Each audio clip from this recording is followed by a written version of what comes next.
Hello Arianna, today is Monday the 2nd of January 2017 and I only decided to do a video pretty much as I woke up this morning, which was about, I don't know, about half an hour ago. It's now about 7:05 in the morning and I'm just about to go to work. We've got a stock take this morning and then I've got to work till 6:30. No customers going to come in today, they'll all think we're closed. Anyway, the reason I'm doing this is I just want to sort of give an update on my mother. My mother finally came out of hospital on New Year's Eve. Was it New Year's Eve?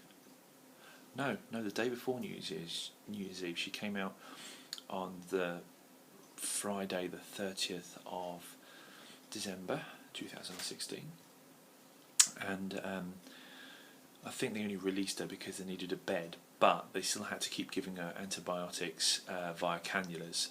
So we got like nurses coming round about twice a day. We got one coming round about 9 o'clock this morning, and then another one coming around probably about, I don't know, 7 o'clock at night, something like that. I think there's got to be about a 10-hour difference between each antibiotic. But there is a bit of a concern that since she's came out, Mum's still showing the issues that she had a while ago in the sense that she's sleeping all the time. Like, for example, yesterday I had my friend Ben round. He stayed over New Year's Eve, and I said to Ben, I said, this is the sort of thing that sort of concerns me, the fact that Mum gets out of bed, and I said all you can hear is her snoring on the chair during the day, and it's, you know, it can be a bit soul destroying. It's like listening to Darth Vader, to be honest. Anyway, Ben's got issues with his own dad. His dad's not exactly in the greatest of health. His dad used to be working for he used to sort of like be in the French Foreign Legion.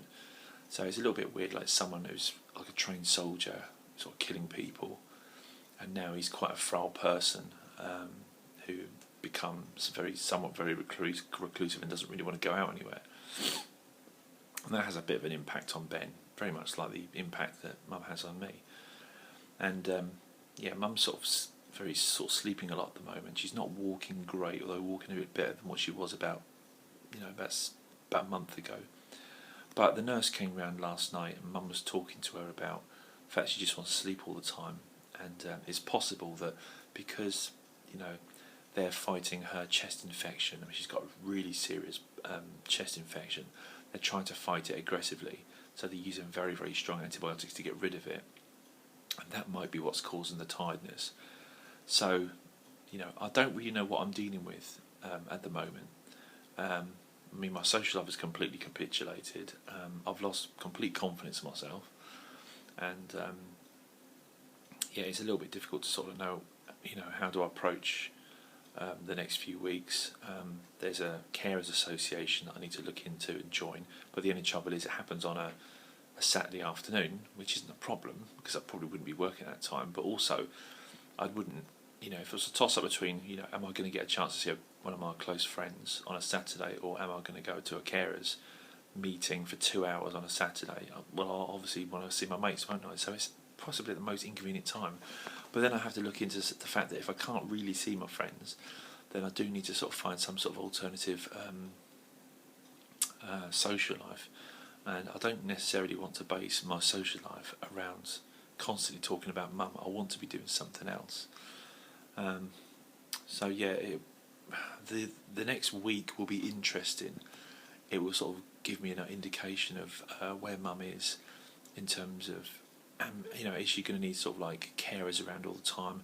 Am I going to find the time to do all this stuff? Because I never seem to find the time. Just when I think I know what I'm dealing with, something goes wrong and I can't put anything into place. But it is a bit of a wait and see. Need to get Mum's hearing sorted out because I think she zones out because she can't hear things very well. I also bought this thing called an air fryer, which I don't know if you can see that. I should just point it down there in that direction. It looks like some futuristic Hoover. But what the air fryer is, it was quite a clever thing I got from my mum. We've been frying chips in a saucepan, okay, which is not the safest way of cooking chips. And because like Mum is 79 years old and she's not very good on her feet, I didn't necessarily want her to be sort of like using that sort of thing. So I got an air fryer which uses a minimum amount of oil, and I thought it wasn't. I didn't get it for the health aspect of the thing. I actually got it for the safety aspect. That I thought, theoretically, if Mum is going to do any cooking, at least you can use this and it's safer. So that was because the last thing I want is like coming home and finding the house has been torched. I really worry about what I'm coming home to because Mum's just not very well. Last thing you want is she's cooking something and then she falls asleep and it burns. So yeah, but